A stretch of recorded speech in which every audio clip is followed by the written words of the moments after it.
Баршагызга да сәламнар. Сез Татарстанның төп җиде яңалыгын карыйсыз. Узган атна вакыйгаларын бергәләп искә төшерик. Киттек. 12 майдан гомум изоляцияны гамәлдән чыгарганнан соң 2 атналы вакыт үтте һәм һәр көн Татарстанда апрельдән үк ябылган урыннар ачыла бара.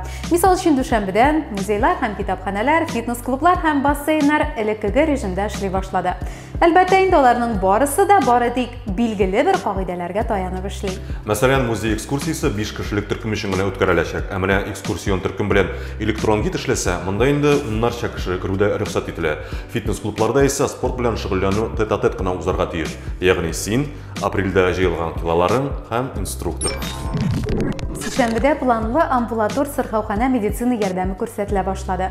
Татарстан халкы хәзер стоматологлар, офтальмолог, оториноларингологлар, акушер-гинекологларга килә алачак. Терапевтик, косметология һәм медицина массажы процедураларын ясау, шулай ук планлы профилактик медицина тикшерүләрен дә узарга рөхсәт ителә. Шәмбе көнне үк Мәгариф министрлыгы колледжларда белем алучыларга да уку йортына килеп укырга рөхсәт бирде. Хәзер уку йортлары студентлар белән практик биремнәрне башкару ихтыяҗы турында үзләре хәл итә. Урта махсус белем бирү системасында уку елы план буенча 30 июньдә тәмамланырга тиеш. Шуңа да егетләр һәм кызлар узган елгы WorldSkills тәҗрибәсен өйрәнү өчен сезнең әле дә айдан артык вакытыгыз бар. Республикада атнаның төп мөһим сәяси яңалыгы. Чәршәмбедә Россия президенты Владимир Путин Рөстәм Миңнехановны кабат Татарстан президенты вазифасына тәкъдим ителүен хуплады. Бу турда Россия лидеры Миңнеханов белән видео элемтә режимында узган очрашуда әйтте. Соңгы мәгълүматлар буенча бердәм тавыш бирү көне күчерелмичә 13 сентябрьдә кала. Шул рәвешле Татарстан президентын, шулай ук республиканың муниципаль депутатларын сайлаулар уйланылган вакытта узачак. Тагын бер мөһим булмаган яңалык 19 майдан Россиядә яңа иске премьер-министр билгеләнүе. Мишустин коронавирустан дәваланды һәм эшкә кайтты. Россия Федерациясенең беренче премьер-министры Андрей Белоусовның вакытлыча Россия хөкүмәте рәисе вазифаларын башкарачагы турындагы боерык үз көченнән чыкты. КФУдан 2 яңалык бар. Беренчесе, университет дәүләт имтиханнарын өлешчә гамәлдән чыгару турында карар кабул итте.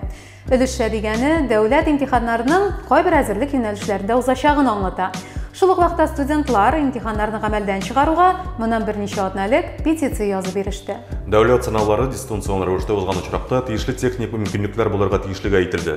Әмма барлык студентларда да андый мөмкинлекләр юк дип аңлатылды петициядә. КФУда исә әлбәттә моны расламадылар. КФУның икенче яңалыгы җомга көнне инновацион эшчәнлек буенча проректор Дмитрий Пашинның тоткарлануы белән бәйле. Тикшерү комитетына аны ФСБ хезмәткәрләре алып килә. Пашинны мошенниклыкта гаеплиләр. Масса күләм мәгълүмат чаралары хәлне КНИТУ КХТ ректоры Сергей Ушкова каршы алып барылган тикшерү белән бәйләделәр. Шул ук вакытта КФУда әлеге тикшерү эшенең вузга бәйле түгеллеген, Пашинның әлеге эш урынына кагылышлы булуын аңлатырга тырыштылар. Җомга көнне кич белән Яшел Үзәннең Үзәк район дәваханәсенең кан тамырлары бүлегендә янгын чыга. 88 кеше эвакуацияләнә, алар арасында пациентлар да, медицина персоналы да бар.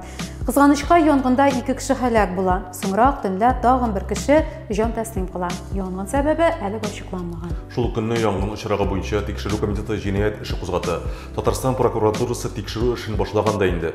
Янгын чыккан бүлекчәдә коронавирус белән авыручылар булган. Әмма шунысы билгеле, дәваханәдә моңа кадәр Мәскәү һәм Петербург дәваханәләрендә янгын сәбәбе булган ИВЛ Аванта аппараттары булмаган. 5нче атна рәттән без БДИ турында сөйләшәбез. Ярый без генә түгел инде, бар кеше фикерләшә ул турыда.